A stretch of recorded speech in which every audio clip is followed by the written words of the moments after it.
السلام عليكم. كنتمنى من الإخوة الجزائريين ما يلومونيش وما يقولوش عاوتاني. المهم داك التعليقات ديالهم الزوينة اللي كيسبوني فيها ويعايروا خواتاتي، وانا ما عندي حتى خت بعدا، كون غير عندي شي خطره لاباس. عندي غير الخوت الله يخليهم ليا، وعندي خوتي المغاربه اللي طول عمرهم يخليهم لينا دائما. حنا الحمد لله المغاربه كاملين خوت، حتى نتوما خوتنا، ماشي مشكل، حتى نتوما الجزائريين خوتنا. وكنشكر بعدا الاغلبيه. تعجبت واحد جوج فيديوهات شفت الاغلبيه اللي شافوهم هما جزائريين، بارك الله فيكم. ولكن واخا ديك المهم ما كاين شي تعليقات، ولكن ماشي بزاف. ما سألتوش ليا انايا، واخا سبيتو المغرب وعايرتونا، ولكن ماشي مشكل. بعدا خليتو الملك ديالنا في التقار، وحنا واخا تسبونا راه حنا مولفين هذاك الشيء ديالكم، ماشي مشكل. على كل حال قلت لكم ما تلومونيش وما تواخذونيش، لان هذا التقرير اللي غادي ندوز لكم من اخراج جزائري. هذا التقرير هذا دارو جزائري. علاش دار هذا التقرير هذا؟ دارو على ود الماك. وعلاش على ود الماك؟ التاريخ ديال حكام الجزائر مع القبائل، لان كانوا مكلاصينهم، كانوا كيحتقروهم. وراه سمعنا بوتفليقه شنو كان قال عليهم، سمعنا هذاك الاخر بومديان شنو قال عليهم. على كل حال هاد الناس هادو ما عرفتش علاش درتو لهم بحال هاد الشيء هذا.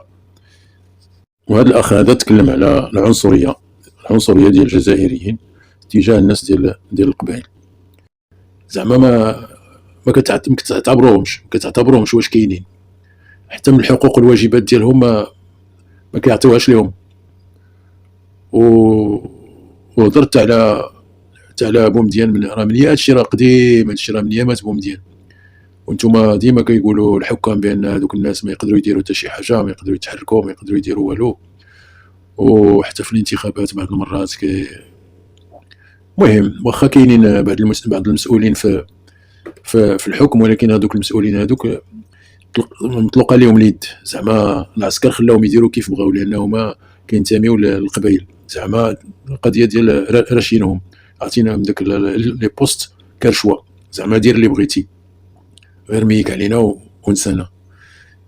وزاد هذا الاخ هذا تكلم على لا بيريود اللي كان شاد فيها تبونا وشنقريحه.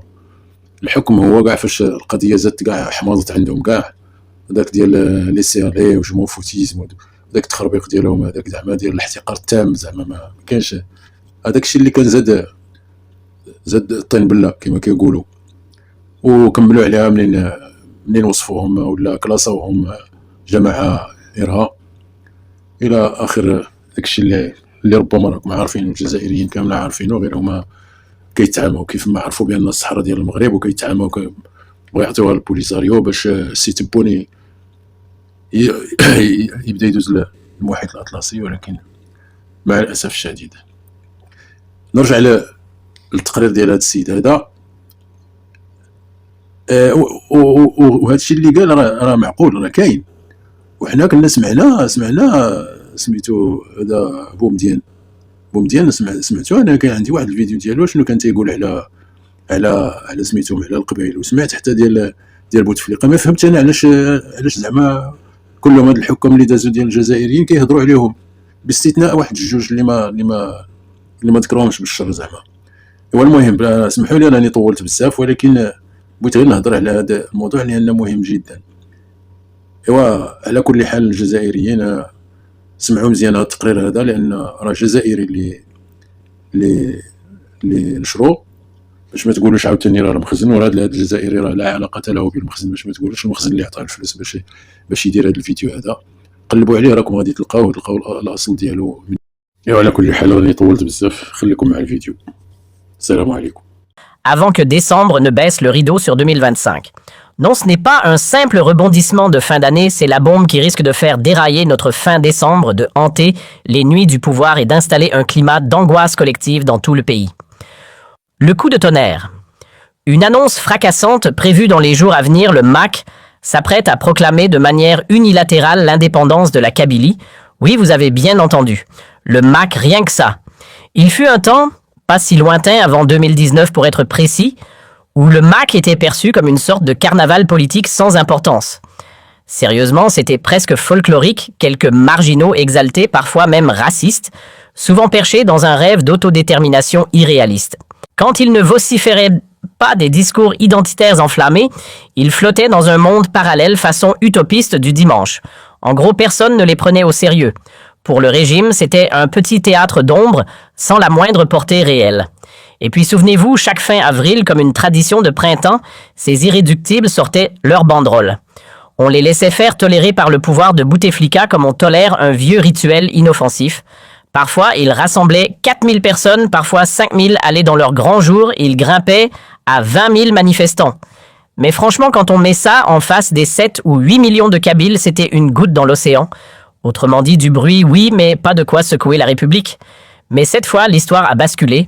On n'a plus affaire à une bande d'agités marginaux qu'on regarde de haut. Non, le MAC a changé de costume. Il n'est plus ce mouvement folklorique qu'on tolérait à peine. Aujourd'hui, c'est une machine bien huilée, structurée, qui avance avec l'assurance d'un mouvement sécessionniste aguerri et surtout connecté, ce qui a fondamentalement changé.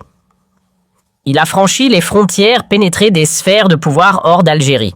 Désormais, ces leaders ne se contentent plus de crier dans le désert, ils discutent, négocient, s'expriment avec des sénateurs, des députés et des figures politiques des grandes nations. Et le plus surprenant, on entend aujourd'hui la voix du MAC résonner jusque dans les couloirs de l'ONU. On l'a vu prendre la parole dans des enceintes aussi prestigieuses que le Parlement britannique, le Sénat français, la Chambre des députés canadienne, et même au Parlement français. Des soutiens, il en a et pas des moindres. Des partis influents parfois liés à des lobbies pro-israéliens ou à la droite dure européenne lui offrent désormais un vernis politique, un tampon de crédibilité. Oui, ce même MAC qu'on moquait hier commence à peser lourd sur l'échiquier diplomatique. Aujourd'hui, le MAC n'est plus vu comme un simple groupuscule contestataire.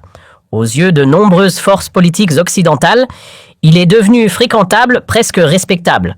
Oui, il a gagné ses galons de légitimité et d'influence. Et le plus ironique dans tout ça, ce ne sont pas ses discours qui l'ont propulsé sur la scène internationale, mais bel et bien la férocité de la répression algérienne. En s'acharnant sur ses militants avec une brutalité aveugle, le régime leur a offert une publicité inespérée. Résultat, les médias du monde entier curieux et sensibles à l'injustice se sont emparés du sujet. Il suffirait de feuilleter quelques archives journalistiques pour constater l'explosion du nombre d'articles consacrés au MAC depuis 2020. Avant cela, silence radio. Avant 2019, le mouvement n'existait pratiquement pas dans les radars médiatiques étrangers, et maintenant c'est l'effet boomerang de la censure et de l'étiquette terroriste posée par Abdelmadjid Tebboune. À force d'en faire un épouvantail dans les médias publics algériens, à force de le matraquer nuit et jour, le régime a fini par attirer tous les projecteurs internationaux sur le MAC. Et aujourd'hui, sa voix circule, se propage, voyage, à une vitesse que le pouvoir algérien n'avait visiblement pas anticipée. On ne rigole plus. Fini les clichés d'un groupe folklorique aux revendications exotiques. Le MAC, aujourd'hui, c'est du sérieux. C'est un mouvement séparatiste bien ancré qui avance à visage découvert avec une date précise en tête, le 14 décembre. Ce jour-là, sauf retournement de situation improbable, il compte proclamer l'indépendance de la Kabylie, seul sans l'aval de personne. Et pendant ce temps, dans les coulisses du pouvoir algérien, l'ambiance vire au rouge, c'est la panique à bord. Le calcul initial était simple, réprimer fort, frapper vite, réduire le MACA en miettes, sous le poids de la force brute. Le régime croyait pouvoir étouffer le mouvement par la peur et l'intimidation. Spoiler, ça n'a pas marché. Pire encore, le 14 décembre à Paris, ce ne seront pas de simples anonymes qui assisteront à la déclaration d'indépendance prévue par le MAC. Non, on parle ici de figures de poids, de personnalités influentes de la scène politique européenne, de visages connus qui donneront à l'événement une résonance internationale. Autant dire que le régime s'est tiré une balle dans le pied. Même sur son propre terrain en plein cœur de la Kabylie, la stratégie de Tebboune s'est révélée être un échec monumental. Ce qui devait affaiblir le MAC l'a au contraire rendu plus fort. Oui, vous avez bien entendu, plus l'État tente d'éteindre l'incendie, plus il alimente les braises. L'erreur stratégique de ce régime, c'est d'avoir cru que museler la Kabylie équivaudrait à verrouiller tout le pays. En gros, qu'en écrasant ce bastion rebelle, le reste suivrait sagement, assurant ainsi une transition douce pour le pouvoir en place. Mais voilà le hic, à force de vouloir dominer par la force, on finit par créer ce qu'on voulait éviter. En tentant de neutraliser la Kabylie avec une brutalité hors norme, Abdelmadjid Tebboune a, sans le vouloir, dopé le MAC. C'est un boomerang politique d'une précision chirurgicale. Et pour bien comprendre ce renversement spectaculaire, il faut s'en tenir aux faits. Rien que les faits, pas d'émotion, pas d'intuition. Juste les éléments concrets. Accrochez-vous, ça vaut le détour. Le véritable péché originel du régime algérien, c'est d'avoir, dès les premières heures du Hirak, dès ce fameux 22 février 2019, tiré une conclusion aussi hâtive que dangereuse. Tout ça vient de la Kabylie. Pas besoin d'enquête, pas besoin de preuves. Pour l'écrasante majorité des décideurs à Alger, ce soulèvement populaire ne pouvait être qu'une fabrication kabyle. Comme si la contestation ne pouvait naître que d'une seule région. Comme si les autres Algériens n'avaient aucune raison d'en avoir ras-le-bol. Et ce n'est pas une simple impression de surface. J'ai eu l'occasion d'échanger avec de nombreuses sources de haut niveau, des anciens ministres, des généraux, encore en activité des membres d'équipes, rapprochés de personnalités clés du pouvoir. Tous, sans exception ou presque, m'ont confirmé parfois, ouvertement parfois, avec des pincettes, qu'à leurs yeux, le Hirak était marqué dès le départ du sceau de la Kabylie. Une analyse erronée qui allait coûter très cher. Dans la tête des dirigeants algériens, c'est clair comme de l'eau de roche, tout ce qui s'appelle contestation, ça sent forcément la Kabylie. Pour eux, le Hirak, une création made in Tizi Ouzou. Depuis toujours, le pouvoir central a désigné cette région comme le cœur battant de l'insoumission, le seul foyer de résistance qui ose lever la voix. Et que dire de l'élite kabyle francophone ? À leurs yeux, c'est l'ennemi intérieur par excellence, la seule force capable d'ébranler leur autorité. Bref, pour le régime, tout ce qui bouge vient de là-bas. Sauf que cette lecture est aussi réductrice que fausse. Le Hirak, c'était tout, sauf une affaire régionale. Le soulèvement a secoué chaque recoin du pays, des hameaux du sud profond, aux grandes artères du nord de l'est à l'ouest. Des figures nouvelles ont surgi, des voix inconnues ont éclaté au grand jour, et non, elles n'étaient pas toutes kabyles. Je me rappelle très bien de l'ambiance à Borj, à Sétif, à Tlemcen, là-bas aussi la rue grondait. Là-bas aussi, le Hirak vibrait fort. Aux yeux du régime algérien, ce n'est pas l'ampleur nationale du Hirak qui fait peur, c'est sa profondeur en Kabylie. Pour eux, les noyaux durs, les cerveaux, les poches de résistance les plus structurées sont là-bas. Et c'est précisément ce qui les terrifie. Le Hirak n'a pas été qu'un soulèvement populaire. Non pour le pouvoir en place, et pas seulement pour l'ère Tebboune, ce fut un véritable choc. Un séisme politique et psychologique. L'armée elle-même, pourtant habituée aux crises, en a été profondément secouée. Pourquoi une telle onde de choc ? Parce que les revendications du Hirak n'ont pas disparu avec la chute de Bouteflika. Si tout s'était arrêté à son départ, l'armée aurait pu tourner la page tranquillement. Mais non, le peuple a continué à marcher, à crier, à exiger. Et ce qu'il demandait n'était rien de moins qu'une refonte totale de l'État. Pas un lifting de façade, non. Un changement radical de système de mentalité de gouvernance. Et ça, pour les gradés du haut commandement, c'était tout simplement ingérable. Soyons clairs, personne au sein du Hirak n'avait une feuille de route unique pour la nouvelle Algérie. Les visions divergeaient, les idées s'entrechoquaient, mais il y avait un point commun. Un cri unanime, il fallait en finir avec l'ancien système. Le peuple voulait du neuf, du vrai changement, un autre régime, pas celui que nous connaissons encore aujourd'hui, repeint à la hâte, mais resté identique dans ses fondations. Certes, Abdelmadjid Tebboune a apporté son style plus brutal, plus abrupt, mais au fond, on a gardé la même recette avec juste une étiquette différente. Tebboune, en réalité, n'a fait que marcher dans les pas de Gaïd Salah, en empruntant simplement un autre sentier. Dès mai-juin 2019, Salah s'est laissé convaincre par son entourage, la source du mal, c'est Kabylie. Le raisonnement était simple, presque caricatural. Si l'on veut briser le Hirak, il faut d'abord faire taire la Kabylie. Elle était perçue comme la matrice de la contestation, le cœur idéologique du mouvement. Une erreur stratégique que le pouvoir paie encore aujourd'hui. Dans la tête du régime, le raisonnement était limpide. Si on fait taire la Kabylie, on coupe l'oxygène au Hirak. Éliminer l'épicentre et tout le reste s'effondrera. Et comme par magie, l'armée nationale populaire garderait sa mainmise sur la scène politique sans être inquiétée. Résultat, une vague d'interdictions absurdes, comme l'interdiction du drapeau amazigh, des arrestations à la chaîne, une répression qui ne s'essouffle jamais, et surtout la naissance d'un discours officiel empoisonné, la fameuse doctrine Badissia Novembria. Ajoutez à cela un déluge médiatique et numérique contre les militants kabyles, contre leurs symboles, contre leurs penseurs. La cible était claire, c'était la Kabylie, et rien d'autre. C'est ainsi que tout a été enclenché. Car dans l'esprit de ceux qui tiennent les rênes du pouvoir, ce n'est ni Alger, ni Oran, ni Constantine qui ont donné naissance au Irak. Non, pour eux, la matrice du soulèvement, c'est Kabylie. C'est elle qui l'a pensée, organisée, diffusée. Encore une fois, cette obsession régionale frise l'aveuglement stratégique. Car si l'on regarde froidement les chiffres, la Kabylie, en termes de population, pèse lourd. Très lourd. Elle fait partie des régions les plus peuplées du pays. Et croire qu'on peut la museler sans dégâts, c'est mal connaître l'histoire de l'Algérie. Prenons un exemple concret, à part peut-être Sétif ou Boumerdès-Rar, sont les wilayas qui dépassent la Kabylie en nombre d'habitants. Encore faut-il le dire franchement, nous manquons de chiffres fiables, les données officielles étant soit floues, soit absentes. Mais selon les estimations que l'on a pu glaner ici et là, des villes comme Béjaïa ou Tizi Ouzou figurent clairement parmi les régions les plus peuplées du pays. Et ce n'est pas tout.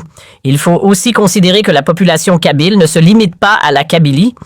On la retrouve en masse à Alger, mais aussi dans toutes les grandes villes du pays, même à Oran, pour ne citer qu'un exemple. Ajoutez à cela un niveau d'éducation élevé, une culture politique très ancienne, une conscience citoyenne plus développée que dans d'autres régions. Résultat, le pouvoir a vite tiré une conclusion simpliste: si Irak existe, c'est forcément une idée kabyle. Une lecture totalement erronée, mais qui a pourtant servi de boussole au régime. Et c'est justement là qu'il faut qu'on revienne un jour pour bien comprendre comment on en est arrivé à ce scénario explosif, à cette déclaration d'indépendance que le MAC prépare pour ce fameux 14 décembre. Quand Tebboune est arrivé aux commandes, Salah lui avait déjà quitté la scène, pour de bon. Avec sa disparition s'est enclenchée une opération de dégaïdisation à grande échelle, en clair un ménage politique pour liquider les fidèles de Gaïd Salah et installer un nouveau clan aux manettes. L'enveloppe a changé, mais à l'intérieur, le système est resté identique. Les méthodes aussi. Le vieux dogme tenait toujours pour faire taire le Hirak, il faut d'abord faire plier la Kabylie. Et le Covid est tombé à pic. La pandémie a servi de prétexte rêvé à Tebboune pour remodeler les équilibres internes du pouvoir et lancer une répression ciblée, massive, méthodique. Objectif: décapiter le Hirak en éliminant ses figures de proue. Karim Tabou, Feta Mochin Belabas, les avocats comme Bouchachi, les jeunes militants comme Mohamed Tadjadit et bien d'autres encore. Tous dans le viseur. La majorité venait de Kabylie, certes, mais pas tous. Et il faut le rappeler avec insistance, le Hirak n'était pas qu'un phénomène kabyle. Mais malgré le démantèlement partiel du clan Gaïd Salah, les vieilles obsessions ont survécu. En 2021, Tebboune, toujours conseillé par les mêmes têtes, a repris exactement la même rengaine. Si ça bouge à Béjaïa, si ça manifeste à Bouira, si Tizi Ouzou est encore debout, alors le Hirak est vivant. Et tant que ça défile en Kabylie, le pouvoir ne dormira pas tranquille. Le Hirak pour le régime reste la plus grande menace.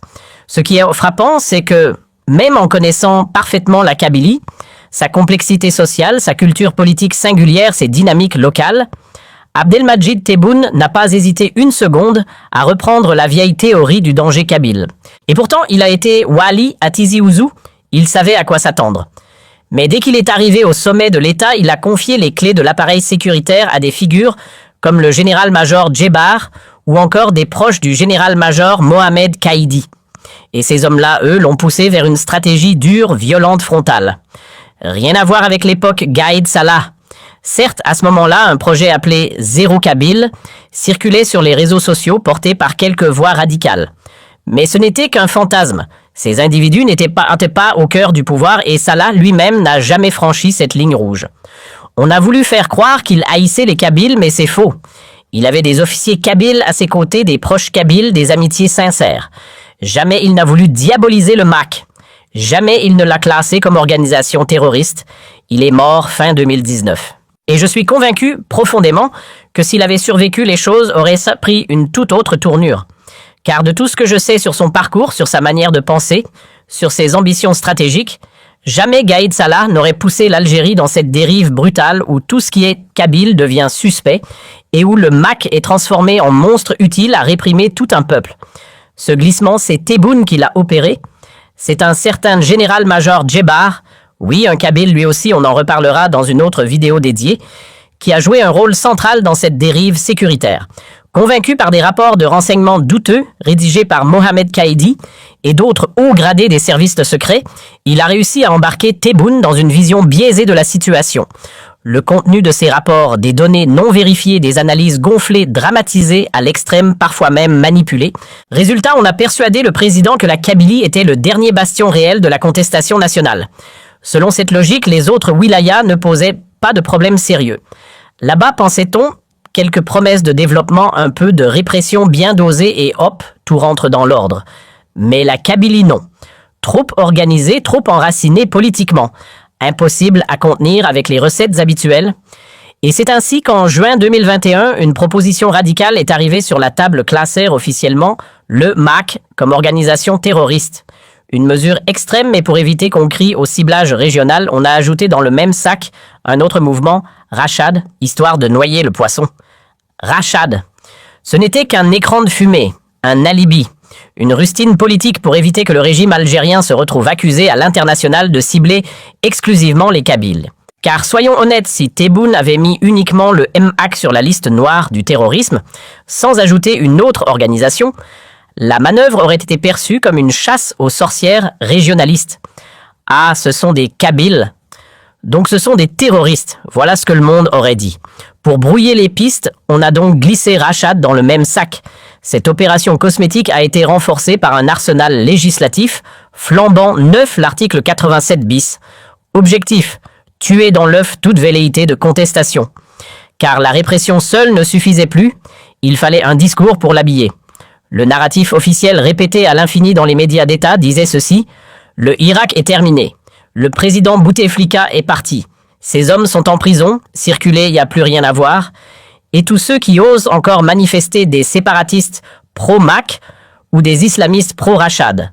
Voilà la nouvelle équation simpliste imposée au peuple. Rachad et les islamistes des années 90, les restes du FIS, ont été exhumés pour une seule mission, détourner le regard du public de la Kabylie. Car tout concentré sur le MAC aurait été trop voyant. Alors on a élargi la cible.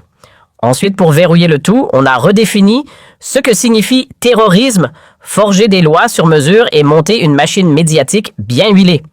Le message était clair, si l'Algérie va mal, c'est à cause de Rachad et surtout du MAC. Et si la Kabylie souffre, elle ne doit s'en prendre qu'à elle-même. Puis le destin a offert au régime ce qu'on appelle un cadeau du ciel. Un cadeau empoisonné certes, mais un cadeau tout de même. Ce cadeau, les incendies meurtriers en Kabylie, et surtout le drame glaçant autour de Jamel Ben Ismaïl. Un crime atroce jamais élucidé et qui, soyons honnêtes, ne le sera probablement pas tant qu'un changement radical n'aura pas eu lieu au sommet de l'État. Ce qu'on sait en revanche, c'est que ce drame a servi immédiatement et sans attendre de prétexte tout trouvé pour lancer une répression féroce contre la Kabylie et plus largement pour justifier la chasse au MAC orchestrée par le régime Tebboune. Avant même la moindre enquête sérieuse, avant le moindre rapport judiciaire ou sécuritaire, le pouvoir avait déjà son coupable, le MIC. Le feu, c'est eux. Le crime de Jamel aussi. Et là, on entre dans la mécanique bien rodée de la manipulation. Désigner un ennemi, le diaboliser, l'utiliser comme épouvantail pour frapper fort et faire taire toute dissidence. Et c'est là que tout dérape, car à force de tout mettre sur le dos du MAC, à force de s'en servir pour justifier arrestation, procès expéditif et répression tous azimuts, on a fini par perdre tout sens de la mesure. Résultat des dérapages graves et des opposants algériens, pourtant sans lien réel avec le MAC, pris dans la rafle. Alors parlons des dérives. Et elles sont énormes. Des centaines, peut-être des milliers de Kabyles ont été arrêtés partout aux aéroports, dans les ports, en rentrant de l'étranger, mais aussi dans les rues des villes et même dans les villages reculés. La raison, souvent juste un lien de parenté avec un militant du MAC, une simple connaissance ou des affinités supposées. Résultat, une répression tellement aveugle et incontrôlée qu'elle a broyé des innocents, des patriotes algériens, des nationalistes qui n'avaient strictement rien à voir avec le MAC, se sont retrouvés dans le même panier. Une erreur monumentale. Et les conséquences ont été tout aussi catastrophiques. Cette répression irrationnelle a vidé la Kabylie et avec elle vidé l'Algérie de sa vitalité politique. Tebboune, sans le vouloir ou avec, a créé un face-à-face direct entre son pouvoir et le MAC. Les autres acteurs politiques du Irak neutralisé, arrêtés, effacés.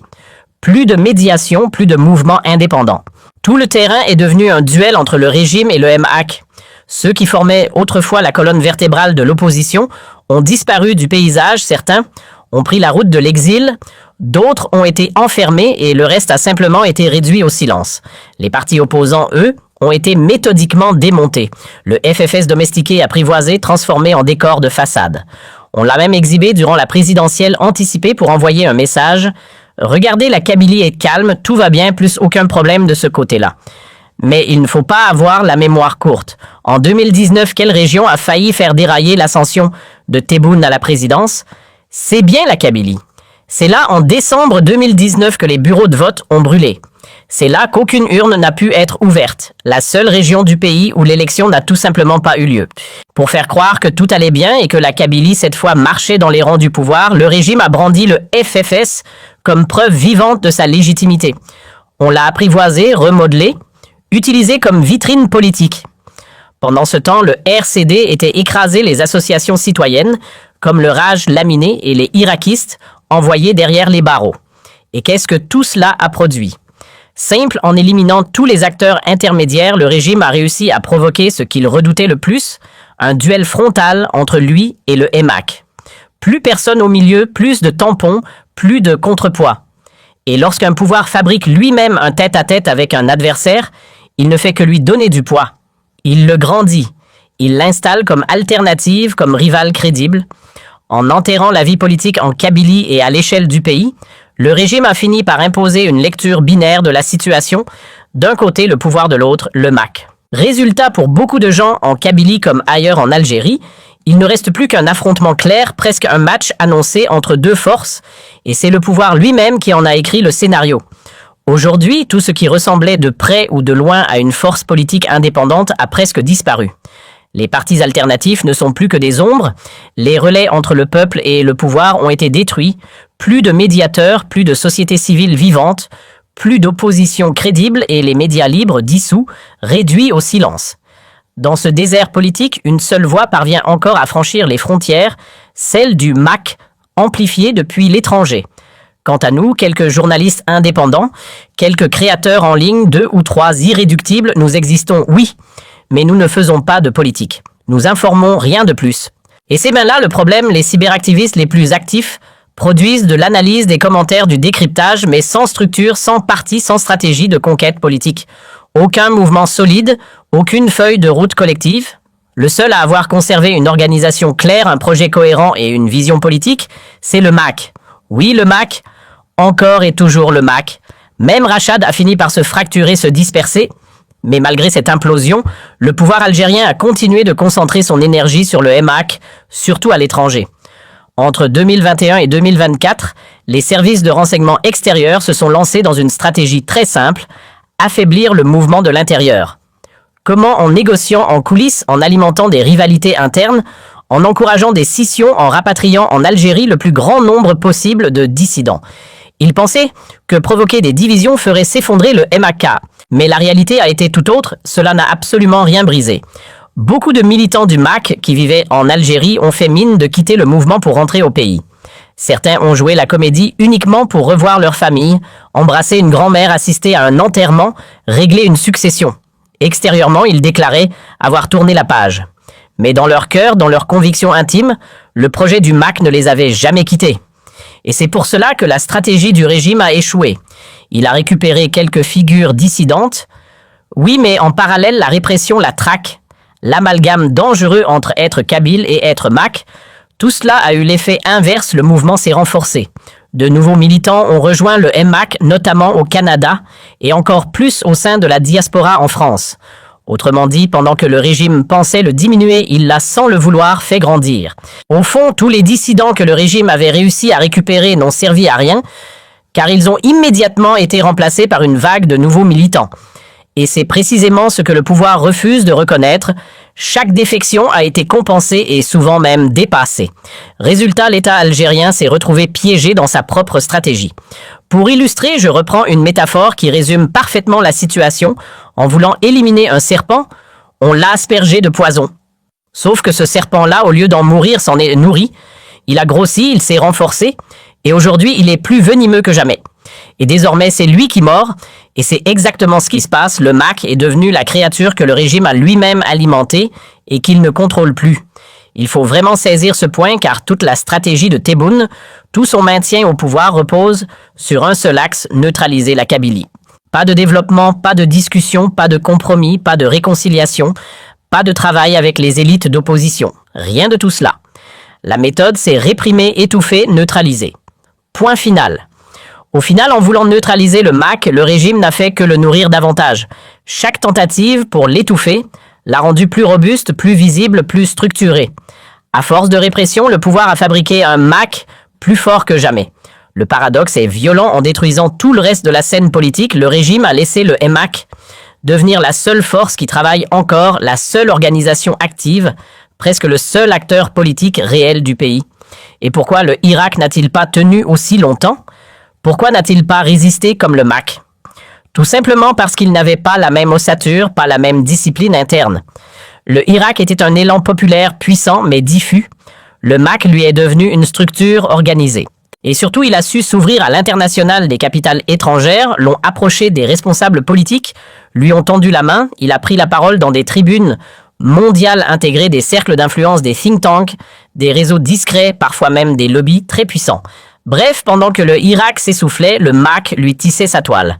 Le MAC a fini par se développer presque naturellement en se nourrissant précisément de ce qui devait le détruire, la répression, les campagnes de diabolisation, l'acharnement constant du régime Tebboune. Plus la Kabylie était visée, plus le MAC puisait dans cette hostilité la force de se structurer, de mûrir, de gagner en cohérence. Ce n'est pas une opinion, c'est un fait. Entre 2021 et 2025, les dérapages se sont multipliés. Des Kabyles pourtant modérés qui n'avaient aucun lien organique avec le mouvement ont été frappés injustement parfois, simplement parce qu'ils connaissaient un membre du MAC, avaient un voisin engagé, un cousin impliqué. Et lorsque des citoyens qui ne demandaient rien à personne se retrouvent victimes d'une répression aveugle, ils finissent par retourner la question. Et si le MAC n'était pas le problème, et si finalement c'était le régime qui se trompait ? Ainsi, à force de vouloir neutraliser la Kabylie de manière brutale et irrationnelle, le pouvoir a renforcé exactement ce qu'il voulait affaiblir. Des erreurs profondes ont été commises. Le Irak n'a jamais été une invention kabyle. Oui, la Kabylie est une terre contestataire pour des raisons historiques, identitaires, sociales, économiques, mais le Irak, lui, était un mouvement national, pas un projet régional. La Kabylie, à l'origine, n'a jamais été un problème structurel pour le régime. Elle ne l'était absolument pas. Avec un peu d'intelligence politique, un peu d'écoute, il y avait de la place pour le dialogue, pour le compromis, pour des solutions locales qui auraient apaisé la région. Une gestion territoriale digne de ce nom, un développement pensé sérieusement. Et les tensions auraient pu être désamorcées avant même d'exister. Mais entre 2021 et 2025, tout est parti dans la mauvaise direction. En confondant être kabyle avec être MAC, en renforçant une répression déjà brutale, en détruisant méthodiquement toutes les forces politiques locales comme nationales, en arrêtant les élites, en pourchassant toute voix capable d'esquisser un projet politique alternatif, le régime n'a pas seulement affaibli Kabylie, il a vidé le pays.